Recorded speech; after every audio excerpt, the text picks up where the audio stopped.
What you'll need is about 500 grams of minced meat. Here I have a pork and beef minced meat mix, a small handful of dill, and roughly half of a white onion. Usually I season my minced meat with some pepper, salt, cayenne pepper, garlic powder, you name it, whatever spice mix you like. But since we're in Belgium, the minced meat has already been pre-seasoned, so I'm not gonna add anything. So first, let's take our onion, remove the skin, and chop it into fine cubes. There we go, now set it aside. Then take your dill, bunch it up, chop it up into fine pieces as well. Set it aside as well. Take a large mixing bowl and put your minced meat in there. Add the onion and the dill. And give everything a really good mix.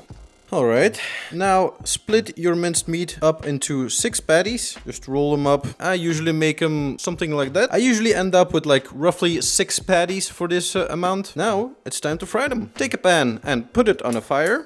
Make sure your fire is on medium. Add a good amount of olive oil. Once the oil is hot, place in your patties.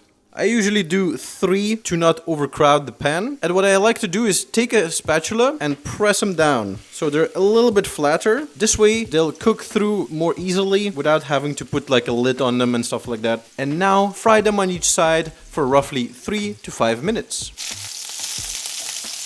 If you want to check if your patties are done, just break one in two, have a little bit of a look. If you don't see any pink, then it's done. Take them out of the pan and then just repeat until there is no more mince left. And there you go. Nice, juicy, tender and delicious. You might be wondering, why are there 5 left? You guessed it, I've already eaten one. You can pretty much eat these however you like. On top of a burger, with some potatoes, with some rice, even in a salad.